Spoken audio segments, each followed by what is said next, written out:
আজকে আমরা depression of freezing point পড়ব। তো ডিপ্রেশন অফ ফ্রিজিং পয়েন্ট, তো প্রথমে জানবো যে ফ্রিজিং পয়েন্ট কি বা হিমাঙ্ক কি। ঠিক আছে, তো বলছে কি the freezing point of a substance is the temperature at which the liquid and solid phases of the substance are in equilibrium and it is the temperature at which liquid and solid phases of the substance have the same vapor pressure। মানে বলতে চাইছে কোনো যে উষ্ণতায় কোনো পদার্থের তরল ও কঠিন অবস্থার মধ্যে সাম্যাবস্থা রচিত হয় এবং কোনো পদার্থের তরল ও কঠিন অবস্থার বাষ্পচাপ সমান হয় তাকে বলছে হিমাঙ্ক। এইবার আমি ধরে নিচ্ছি যে কোনো একটা ধরো জল ধরছি, জলের হিমাঙ্ক ধরে নিচ্ছি আমি টিএফ, তার মধ্যে আমি কঠিন অনুদ্বয়ী তড়িৎ অবিশ্লেষ্য বা বলতে গেলে নন ভোলাটাইল নন ইলেকট্রোলাইট সলিড যদি অ্যাড করি তাহলে হিমাঙ্কের অবনমন হয়। সেই অবনমন হয়ে মানে হিমাঙ্ক আরও কমে যায় হয়ে সেটা হচ্ছে টি ড্যাশ এফ। ঠিক আছে, তাহলে টিএফ বড়, টি ড্যাশ এফ ছোটো। ঠিক আছে, এটা কমে যাচ্ছে, তো তাহলে TF minus T dash F এটা ইকুয়াল টু ডেল টিএফ। এটাকেই বলছে হিমাঙ্কের অবনমন বা ডিপ্রেশন অফ ফ্রিজিং পয়েন্ট। এবার এই ডিপ্রেশন অফ ফ্রিজিং পয়েন্টটা হয় কেন বা ফ্রিজিং পয়েন্ট ডিক্রিজ করে কেন, ঠিক আছে, আগের থেকে কমে যায় কেন, সেটা একটু দেখব। কি হচ্ছে, যখন আমি কোনো একটা পার্টিকুলার বলছে at the freezing point of a liquid solvent vapour pressure of the solid foam and the liquid form become same and as a result an equilibrium is established. মানে বলতে চাইছে কোনো একটা পার্টিকুলার সলভেন্টের ক্ষেত্রে তার লিকুইড ফর্ম আর solid foam কি হয়, হিমাঙ্কে কি হয়, ইকুইলিব্রিয়ামে থাকে এবং তাদের ভেপার প্রেশার সেম হয়। ঠিক আছে, তাহলে আমি বলতে পারি যে এর মধ্যে এবার যদি আমি কোনো একটা পিওর সলভেন্টে যদি আমি নন ভোলাটাইল নন ইলেকট্রোলাইট সলিড যদি অ্যাড করি কী হয়, তার ভেপার প্রেশার কমে যাবে, সলিউশনের ভেপার প্রেশার কমে যাবে। সলিউশনের ভেপার প্রেশার কমে গেলে কী হবে, সে সলিডের যে এই সলভেন্টের যে সলিড ফর্ম তার ভেপার প্রেশারের সাথে ম্যাচ করতে পারবে না, কারণ তাদের ভেপার প্রেশার ডিফারেন্ট হয়ে গেছে। তাহলে সেই টেম্পারেচারে কিন্তু সে আর ফ্রিজ করবে না। ঠিক আছে, সেই টেম্পারেচারে কিন্তু ওই সলিউশন থেকে সলভেন্ট মলিকুলগুলো কিন্তু ফ্রিজ করবে না। তাহলে কি করা হয়, যদি সিস্টেমটা টেম্পারেচার কমানো হয় আর একটু, তাহলে কি হয়, সেই একটা পার্টিকুলার টেম্পারেচারে মানে টেম্পারেচার কমানোর সময় একটা পার্টিকুলার টেম্পারেচারে ওই সলিউশনটার ভেপার প্রেশার, সলিউশনটার লিকুইড ফর্মের ভেপার প্রেশার ওই সলভেন্টের সলিড ফর্মের ভেপার প্রেশারের ইকুয়াল হয়ে যায় এবং তারা ইকুইলিব্রিয়াম এস্টাবলিশ করে। আর কি হয়, সলিউশন থেকে সলভেন্ট মলিকুলগুলো ফ্রিজ হতে থাকে। ঠিক আছে, তো এটাকেই বলছে কোনো একটা সলিউশনের ফ্রিজিং পয়েন্ট। তাহলে বেসিক্যালি কি হচ্ছে, টেম্পারেচার কমছে, টেম্পারেচার কমলে সলিউশনের যদি টেম্পারেচার কমে তাহলে কি হচ্ছে, সলিউশনের মধ্যে যে সলভেন্ট আছে লিকুইড ফর্মে তার ভেপার প্রেশার আর যে সলিড সলভেন্টের ভেপার প্রেশার সেটা ইকুয়াল হচ্ছে টেম্পারেচার কমালে। তাহলে কি হচ্ছে, বেসিক্যালি টেম্পারেচার ডিক্রিজ করছে। টেম্পারেচার ডিক্রিজ করলে মানে পাতি কথায় ফ্রিজিং পয়েন্ট ডিক্রিজ করছে। তাহলে বলতে পারি যে ইনিশিয়ালি ছিল টিএফ, কমে হচ্ছে T dash F, TF minus T dash F equal to del TF. এটাই হচ্ছে কি আমার ডিপ্রেশন অফ ফ্রিজিং পয়েন্ট। তো এটাকে গ্রাফিক্যালিও রিপ্রেজেন্ট করা যায় কি করে, এটা ভেপার প্রেশার ভার্সেস টেম্পারেচার একটা প্লট করেছি, যেখানে এই বিসি কার্ভটা হলো কি আমার সলভেন্ট, পিওর সলভেন্ট, আর এই ডিই এই কার্ভটা হচ্ছে কি আমার সলিউশনে। ওই যে বললাম সলভেন্টের ভেপার প্রেশার সবসময় বেশি হয়, কারণ সলিউশন কোনো নন ভোলাটাইল নন ইলেকট্রোলাইট সলিড মিশালে তার ভেপার প্রেশার কমে যায়, আমরা আগে দেখেছি। আর এই এডি বা এবি কার্ভটা হচ্ছে কি আমার সলিড সলভেন্ট। এবার আমরা বলেছিলাম কি হিমাঙ্কে, ধরো এই বি পয়েন্ট হলো কি হিমাঙ্ক, মানে একটা বিশুদ্ধ দ্রাবকের হিমাঙ্ক। হিমাঙ্কে কি হয়, এই সলভেন্ট মানে লিকুইড ফর্ম আর সলিড ফর্মের ভেপার প্রেশার সেম হয়। ঠিক আছে, ওই জন্য এটা কাট করেছে ইকুয়াল। ঠিক আছে, তো আমি যদি এই যে এই দুটো পয়েন্ট আর এইটা কোথায় কাট করেছে, এই সলিউশনের প্লটটা কাট, সলিউশনের যে লাইনটা সেটা কোথায় কাট, সলিডের সাথে কোথায় কাট করেছে, এই ডি পয়েন্টে কাট করেছে। তাহলে এই পয়েন্টটা হলো গিয়ে কি, এটা হচ্ছে গিয়ে সলিউশনের মধ্যে যে দ্রাবক আছে তার হিমাঙ্ক। এটা এই পয়েন্টটা কি, সলিউশনের মধ্যে যে দ্রাবক অণুগুলো আছে তার হিমাঙ্ক, আর এটা কি পিওর সলভেন্টের হিমাঙ্ক। তাহলে এই বরাবর যে আমি যে টেম্পারেচারটা নিই এটা কি টিএফ, আর এটা সলিউশনের হিমাঙ্কের পয়েন্ট, এটা কি হচ্ছে টি ড্যাশ এফ। তাহলে টি ড্যাশ এফটা কম, টিএফটা বড়, তাহলে TF minus T dash F equal to del TF, এটা লিখতে পারি। ক্লিয়ার? তো এর সংক্রান্ত কিছু রাউল্টের ল আছে, সেগুলো একটু পড়বো। Raoult law for depression of freezing point, ওই একই ওই এলিভেশন অফ বয়লিং পয়েন্টের মতোই। কী বলছে? The depression of freezing point of a dilute solution containing non volatile non electrolyte solute is directly proportional to the মোলাল concentration of the solution.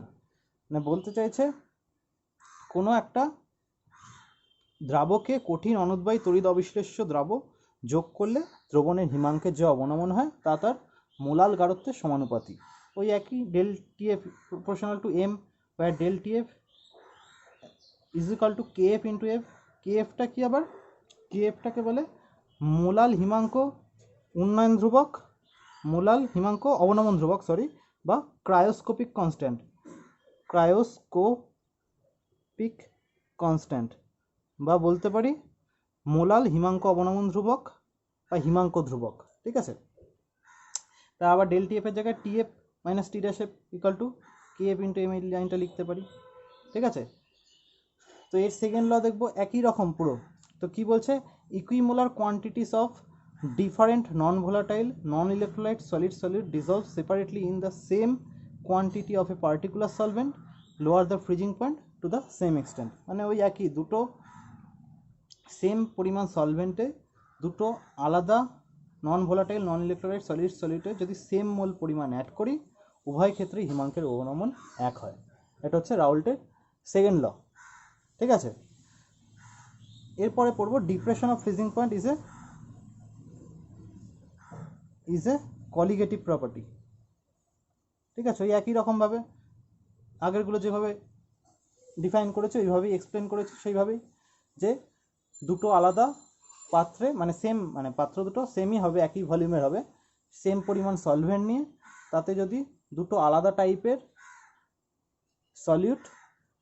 সলিউটে যদি same মোল পরিমাণ add করি উভয় ক্ষেত্রেই depression of freezing point same হবে। এর থেকে কি প্রমাণ হয়? যে ডিপ্রেশন অফ ফ্রিজিং পয়েন্ট কণা সংখ্যার উপর নির্ভর করছে, তাই এটি একটি কলিগেটিভ প্রপার্টি। এর আগে আমরা মোলালিটি দেখেছি এম এর জায়গায় W2 into 1000 by M2 into W1, এটা দেখলাম। ঠিক আছে, আগের ক্লাসে দেখেছি যে মোলালিটি এভাবে বার করতে হয়, যেখানে W2 হলো গিয়ে wait of the solute, M2 হলো গিয়ে molecular weight of the solute, W1 হলো গিয়ে wait of the solvent, M হলো গিয়ে মোলালিটি অফ দ্য সলিউশন। তাহলে এম এর জায়গায় এই ভ্যালুটা বসিয়ে দিয়ে এখান থেকে আমি M2 বের করতে পারি। ঠিক আছে, এখান থেকে M2 বার করলে এই হয়, এগুলো দিয়ে ম্যাথ করতে হবে। এরপরে চলে আসি যে ক্রায়োস্কোপিক কনস্ট্যান্টের ডেফিনেশন জানি, এটাও ঠিক একই রকমভাবে এই যে এটা KF equal to del TF by M, এটা লিখতে পারি। তো যদি এমটা 1 হয় তাহলে ডেল টিএফটাই তো KF বলতে পারি। তো তাহলে বলতে পারি যে 1000 গ্রাম, ঠিক আছে, 1000 গ্রাম কোনো দ্রাবকে কোনো কঠিন অনুদ্বায়ী তড়িৎ অবিশ্লেষ্য দ্রাবের 1 গ্রাম মোল পরিমাণ দ্রবীভূত করলে হিমাঙ্কের যে অবনমন হয় সেটি হচ্ছে গিয়ে তার ক্রায়োস্কোপিক কনস্ট্যান্ট। বা কি বলছে? The মোলাল freezing point depression constant of A solvent is defined as the depression of freezing point when 1 mole of non-volatile non-electrolyte solute is dissolved in 1000 gram or 1 kg of the solvent. Clear? এরও unit same হবে, কারণ KF equal to del TF by M, temperature unit degree, এটা mole per KG molality. আর dependence of KF মানে ওই latent heat of ফিউশনের সাথে কী হবে relation আছে সেটা একটু জানতে হবে, যে KF equal to RTF square by 1000 into LF, আর LF হলো কি ল্যাটেন্ট হিট অফ ফিউশন, আর TFটা তো আমি জানি freezing point of the pure solvent. ঠিক আছে, এগুলোতে ম্যাথ লাগে।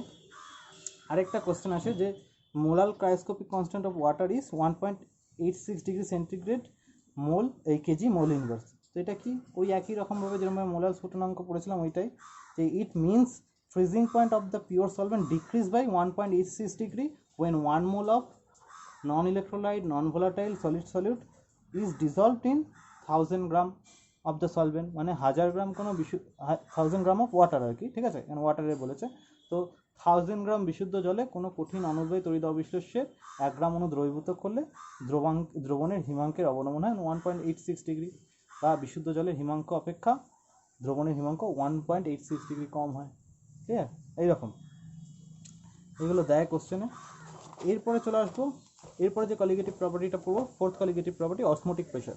তো অসমোটিক প্রেশার পড়ার আগে আরও কিছু টার্ম জানবো, যে হোয়াট ইজ অসমোসিস। ঠিক আছে, আমাদের আগে জানতে হবে যে হোয়াট ইজ অসমোসিস, বা বাংলায় বললে অভিস্রবণ কাকে বলে। ঠিক আছে, এটা আগে জানতে হবে আমাদের। তো কি হচ্ছে অভিস্রবণ কাকে বলছে? দেখো, ধরো ইউ আকৃতির একটা নল আছে, আমি আগে সহজে বুঝি, ডেফিনেশনে পড়ে আসছি। এই ইউ আকৃতির একটা নল আছে যেখানে পিওর সলভেন্ট আছে, সলিউশন আছে, একে অর্ধবেদ্য পদ্ধতি দ্বারা পৃথক করা আছে। এবার সলভেন্টের কনসেন্ট্রেশন কী হয়, পিওর সলভেন্টে কম, এর বেশি, তাহলে কী হয়, একে যদি কোনো রকম অর্ধবেদ্য পদ্ধতি দ্বারা পৃথক করা হয় তাহলে কী হয়, পিওর সলভেন্ট থেকে দ্রাবক কণাগুলো কী হয়, এই সলিউশনের দিকে চলে যায়। দেখো সলিউশনের দিকে চলে গিয়ে এর ভলিউমটা বেড়ে গেছে। তো এই ঘটনাটাকেই বলছে অভিস্রবণ। ঠিক আছে, সহজে এটাকেই বলছে অভিস্রবণ। এটাকে বলছে অর্ধবেদ্য পর্দা বা সেমি পারমিয়েবল মেমব্রেন। এটা কি ডেফিনেশন বলছে, the spontaneous flow of solvent molecule through a semi-permeable membrane from a solution of lower concentration to a solution of higher concentration. Low concentration থেকে হাই কনসেন্ট্রেশনের দিকে যে স্পন্টেনিয়াস ফ্লো, এটাকেই বলছে আমার osmosis বা অভিস্রবণ। ক্লিয়ার? এরপরে চলে আসি, what is semi permeable membrane, বা হোয়াট ইজ মানে অর্ধবেদ্য পর্দা। ঠিক আছে, তো অর্ধবেদ্য পর্দা কাকে বলছে? বলছে the membrane which allows only solvent molecule of a solution to pass through it and not the solute molecule is called semi-permeable membrane. মানে বলছে যে সমস্ত পর্দা তার মধ্যে দিয়ে শুধু সলভেন্ট মানে দ্রাবকের অণুগুলোকে চলাচল করতে দেয়, কোনো দ্রাব অণুকে চলাচল করতে দেয় না, তাকে বলছে অর্ধবেদ্য পর্দা। তো অর্ধবেদ্য পর্দা দু ধরনের হয়, ন্যাচারাল আর হয় আর্টিফিশিয়াল। ন্যাচারাল কোনগুলো?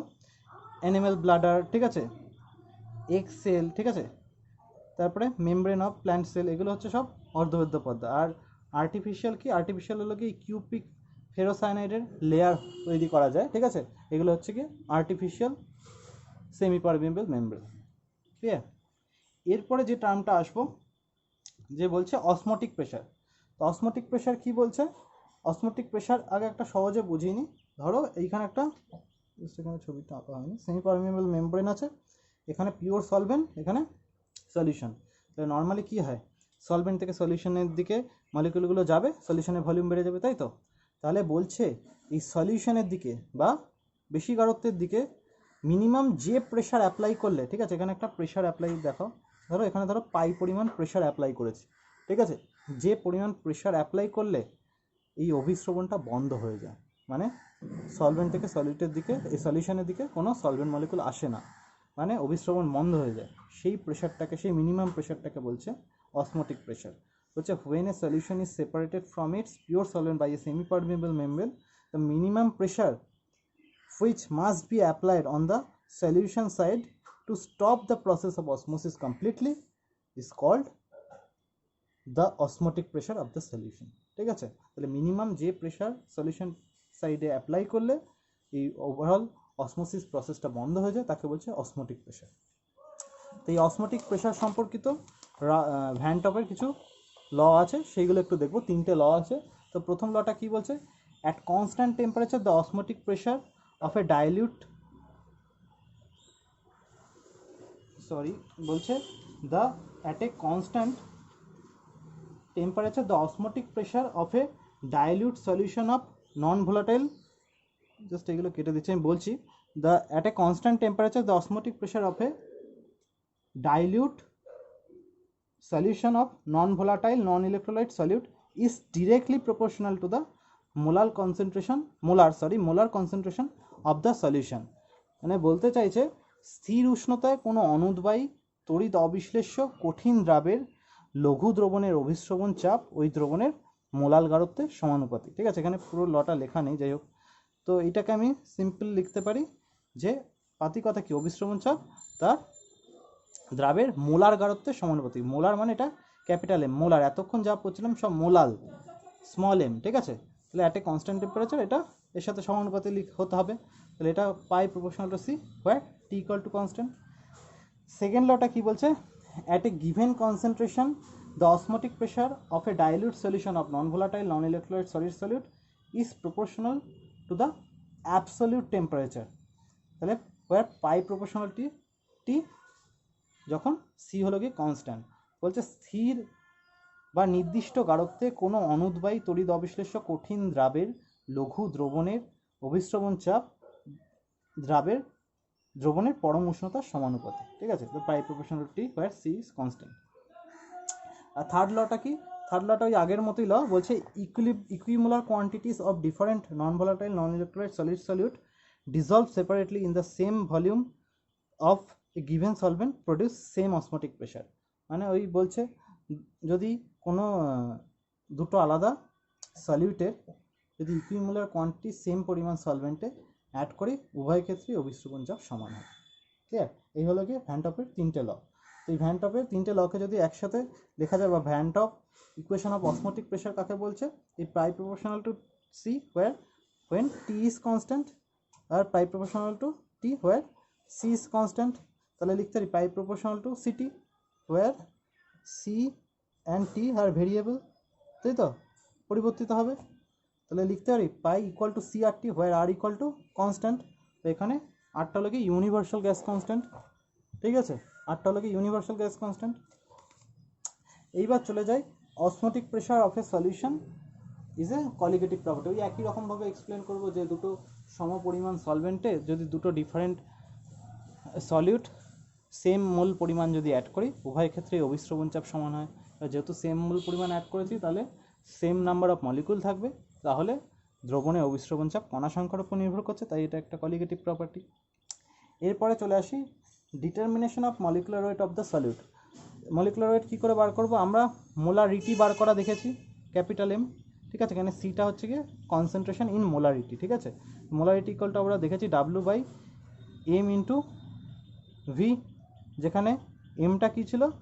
Molecular weight of the solute, আর ভিটা ছিল volume of the solution in litre. ইউনিটটা মনে রাখতে হবে, volume of the solution in litre. আর ডাব্লিউটা ছিল ওয়েট অফ দ্য সলিউট। তাই আমি জাস্ট সি এর জায়গায় এই ভ্যালুগুলো বসিয়ে দেবো। বসিয়ে দিলে এরকম একটা ইকুয়েশন পাচ্ছি, যেখানে ক্যাপিটাল এম বা molecular weight of the solid equal to WRT/পাই ইন্টু ভি। এবার অসমোটিক প্রেশারে আরও কিছু টার্ম জানবো আমরা। তো প্রথমেই চলে আসছে কি আইসোটনিক সলিউশন। 3টে টার্ম জানতে হয়, আইসোটনিক, হাইপারটনিক, হাইপোটনিক। খুব ইম্পর্টেন্ট 3টে টার্ম, ডেফিনেশন লিখতে দেয়। আইসোটনিক দ্রবণ কাকে বলছে? বলছে when two solutions are separated by a semi-permeable membrane do not exhibit any net flow of solvent molecules from one into other, they are said to be isotonic with each other, and in other words two solutions having the same osmotic pressure are said to be isotonic solution। তাহলে কি বলছে? যদি দুটো দ্রবণকে অর্ধবেদ্য পদ্ধতি দ্বারা পৃথককৃত অবস্থায় যদি কোনো একটা সলিউশন থেকে আরেকটা সলিউশনের দিকে দ্রাবকের প্রবাহ না হয়, তাহলে সেটাকে বলছে আইসোটনিক সলিউশন। এবার যদি দ্রাবকের প্রবাহ না একই এদিক থেকে ওদিক না হওয়ার মানেটা কি? বা ভালো করে বললে দুটো অসমোটিক প্রেশারই সমান, তাই কোনো একটা দিক থেকে আরেকটা দিকে দ্রাবকের প্রবাহ হয় না। তো দুটোর অসমোটিক প্রেশার সমান যদি আমি ধরে নিই, একটা সলিউশন আমি ধরে নিচ্ছি তার অসমোটিক প্রেশার পাই1 ইকুয়াল টু C1RT, আরেকটা ধরেছি পাই2 ইকুয়াল টু C2RT। তাহলে আমি যেহেতু দুটোর অসমোটিক প্রেশার সমান লিখতে পারি পাই1 ইকুয়াল টু পাই2, তাহলে C1RT ইকুয়াল টু C2RT, তাহলে এখান থেকে লিখতে পারি C1 C2। তাহলে বলতে পারি আইসোটনিক সলিউশন, যারা আইসোটনিক সলিউশন তারা হচ্ছে গিয়ে আইসো অসমোটিক সলিউশন, মানে সমভিসারক, ঠিক আছে। মানে তাদের কনসেন্ট্রেশন সমান হচ্ছে, তাহলে এদিক থেকে কনসেন্ট্রেশন সমান হয়ে গেলে কি অভিস্রবণ হবে না, ঠিক আছে। তাহলে মনে রাখবো যে আইসোটনিক সলিউশনস আর অলসো আইসো অসমোটিক্স, ঠিক আছে, মানে সমভিসারক হয় আইসোটনিক সলিউশনগুলো। এবার আসছে হাইপোটনিক দ্রবণ বা হাইপারটনিক দ্রবণ, ঠিক আছে। বলছে of the two solutions separated by a semi-permeable membrane, the one with lower osmotic pressure is known as hypotonic solution and the one with higher osmotic pressure is known as hypertonic solution। মানে বলছে অর্ধবেদ্য পর্দা দ্বারা পৃথককৃত দুটি দ্রবণের মধ্যে যার অভিস্রবণ চাপ আরেকটার থেকে কম সেটাকে বলছে, মানে যার কম তাকে বলছে হাইপোটনিক সলিউশন, আর যার অভিস্রবণ চাপ আরেকটার থেকে বেশি, মানে যার বেশি, তাকে বলছে হাইপারটনিক সলিউশন, ঠিক আছে। তাহলে মনে রাখবো যখনই কোনো হাইপোটনিক আর হাইপারটনিক সলিউশনকে অর্ধবেদ্য পর্দা দ্বারা পৃথক করে রাখা হয়, তখন হাইপোটনিক থেকে হাইপারটনিকের দিকে দ্রবণের প্রবাহ হয়, কারণ হাইপোটনিকের গাঢ়ত্ব কম হয়, হাইপারটনিকের গাঢ়ত্ব বেশি হয়। তাহলে অভিস্রবণ কোথা থেকে হয়? কম গাঢ়ত্ব থেকে বেশি গাঢ়ত্বে। তাহলে হাইপোটনিক থেকে হাইপারটনিকের দিকে সলিউশনের ফ্লো হবে। ক্লিয়ার? এবার একটা রিয়েল লাইফ এক্সাম্পল দিচ্ছি। ধরো এইখানে আছে একটা 3টে এরকম বিকার নিয়েছি, তো এখানে নর্মাল পাতিত জল আছে, এই জলটা, এইটা হচ্ছে কি এই যে যেটা একটু মিজিমিজি করা, এটা হচ্ছে কি আরবিসি, ঠিক আছে, মানে রেড ব্লাড কর্পাসেল বা লোহিত রক্তকণিকা, ঠিক আছে। তো এখানে যদি নর্মাল পাতিত জলে, ঠিক আছে, ডিস্টিল ওয়াটারে যদি আমি ডিস্টিল ওয়াটার বা পাতিত জলে রেখে দিই, কী হয়, এটা ফেটে যায়, ঠিক আছে। অবজারভেশনগুলো আগে বলছি, পরে তারপরে এক্সপ্লানেশন দেবো। আর এইখানে এই যে বাইরে যে সলিউশনটা আছে, এটা হচ্ছে কি 0.84% NaCl। আর দেখো এখানে আরবিসি কী হচ্ছে, কিছু আরবিসি কিন্তু কিছুই হয়নি, ঠিক আছে, যেরকম ছিল সেরকমই রয়ে গেছে, ঠিক আছে, এইরকম দেখতে হয়, এরকমই রয়ে গেছে। এটা বইয়ে আরও ভালো ছবিটা দেখতে হবে। আর এর ক্ষেত্রে কী আছে, এর ক্ষেত্রে চুপসে গেছে। এখানে কি আছে, এখানে আছে 4% NaCl, ঠিক আছে, 4% NaCl আছে, ঠিক আছে, এর ক্ষেত্রে চুপসে গেছে। এইবার কি হচ্ছে বেসিক্যালি এটা বলি, লোহিত রক্তকণিকার ভিতরে যে ওর যে কোষ রস আছে, আর এটা কি জল, এই জলে মানে কোষ রসের গাঢ়ত্ব এই নর্মাল ডিস্টিল ওয়াটারের গাঢ়ত্ব থেকে কিন্তু অনেক বেশি। তাহলে কী হবে, জল কী হবে, কম গাঢ়ত্বে, তাহলে এর থেকে এই লোহিত রক্তকণিকার ভেতরে জল ঢুকে যাবে, তাহলে কী হবে, বাস্ট করে যাবে, ঠিক আছে। তাই এটা হচ্ছে, তাহলে এই বাইরের যে দ্রবণটা, বাইরের দ্রবণের কি গাঢ়ত্ব কম, ঠিক আছে, অভিস্রবণ চাপ কম, তাহলে এটাকে কি বলবো, হাইপোটনিক সলিউশন, ঠিক আছে। ফার্স্ট কেসটা এইখানে কি হচ্ছে, এইখানে আছে 4% NaCl, ঠিক আছে, NaCl এর ওয়াটার, আর এটা হচ্ছে কি লোহিত রক্তকণিকা, ঠিক আছে, এটা কি হচ্ছে, চুপসে গেছে। এই যে 4% NaCl এর দ্রবণের গাঢ়ত্ব এই লোহিত রক্তকণিকার কোষরসের গাঢ়ত্বের থেকে বেশি, তাহলে কার গাঢ়ত্ব কম, এখানে লোহিত রক্তকণিকার কোষরসের গাঢ়ত্ব কম, তাহলে কী হবে, কম গাঢ়ত্ব থেকে বেশি গাঢ়ত্বের দিকে প্রভাব হবে, মানে এই কোষরসটা এই 4% NaCl এর দিকে বেরিয়ে আসবে, তাহলে কী হবে, চুপসে যাবে। তাহলে কী হবে, এই যে এই সলিউশনটা 4% NaCl, এটা কি গাঢ়ত্ব বেশি, এটা কি হাইপারটনিক সলিউশন। আর এর ক্ষেত্রে কি দুটোরই কনসেন্ট্রেশন সেম হয়ে গেছে, তাই কোনো নেট ফ্লো হবে না, তাই এটা কিন্তু আইসোটনিক সলিউশন। 0.84% NaClকে বলে আইসোটনিক সলিউশন, এটাকেই কিন্তু আমরা স্যালাইন ওয়াটার হিসেবে ইউজ করা হয়, ঠিক আছে, ক্লিয়ার। এরপরে আরেকটা টার্ম জানবো, যে রিভার্স অসমোসিস। রিভার্স অসমোসিস কি, এটা একটা ডেফিনেশনটা একটু ভালো করে বোঝো, যে কোনো একটা বিশুদ্ধ দ্রাবক আর কোনো একটা দ্রাবকের একটা বিশুদ্ধ দ্রাবকের একটা সলিউশনকে যদি আমি ওই অর্ধবৈধ পদ্ধতি দ্বারা যদি পৃথক করে রাখি, তাহলে কি হয়, বিশুদ্ধ দ্রাবক থেকে দ্রবণের দিকে দ্রাবক কণাগুলোর প্রবাহ হয়, এই ঘটনাটাকে অভিস্রবণ, তাই তো। এবার অভিস্রবণ বন্ধ করার জন্য কি আমরা এক্সট্রা প্রেশার দিই সলিউশনের দিকে, সেটাকে বলছে অভিস্রবণ চাপ। সেই অভিস্রবণ চাপে বা অসমোটিক প্রেশারে কী হয়, অভিস্রবণটা বন্ধ হয়ে যায়। এইবার বলছে এই অভিস্রবণ চাপের থেকে যদি আমি এক্সেস চাপ যদি আমি সলিউশনে দিই, সলিউশন সাইডে, তাহলে কি হয়, সলিউশনের মধ্যেকার দ্রাবক অণুগুলো বা সলভেন্ট মলিকিউলগুলো কিন্তু অর্ধবেদ্য পর্দা ভেদ করে পিওর সলভেন্টের দিকে চলে আসে। এই ঘটনাটাকেই বলছে বিপরীত অভিস্রবণ। এই পদ্ধতিকে কাজে লাগিয়ে কিন্তু সমুদ্রের লবণাক্ত জল থেকে লবণমুক্ত পানীয় জল উৎপন্ন করা হয়। কি করা হয়, ধরো একদিকে ইউ আকৃতির একটা নলে অর্ধবেদ্য পর্দা আছে, একদিকে পিওর ওয়াটার রেখেছি মানে পিওর সলভেন্ট, আর একদিকে ওই সমুদ্রের লবণাক্ত জল মানে একটা সলিউশন। তো ওই দিকে যদি আমি এক্সেস প্রেশার দিই, কী হবে, অভিস্রবণ চাপের থেকেও বেশি প্রেশার দিলে কী হবে, ওখান থেকে ওয়াটার মলিকিউলগুলো এই বিশুদ্ধ ওয়াটারের দিকে চলে আসবে, আর অর্ধবেদ্য পর্দার মধ্যে দিয়ে ওই যে সল্ট যে পার্টিকেলগুলো সেগুলো কিন্তু আসতে পারবে না, তাহলে ওগুলো কি আলাদা হয়ে যাচ্ছে, আর ওয়াটারটা এদিকে চলে আসছে, ঠিক আছে। এইভাবে কিন্তু আলাদা করা হয়, এটাকে বলছে রিভার্স অসমোসিস বা বিপরীত অভিস্রবণ, ক্লিয়ার। নেক্সট ক্লাসে কিছু ম্যাথ দেখবো এদের।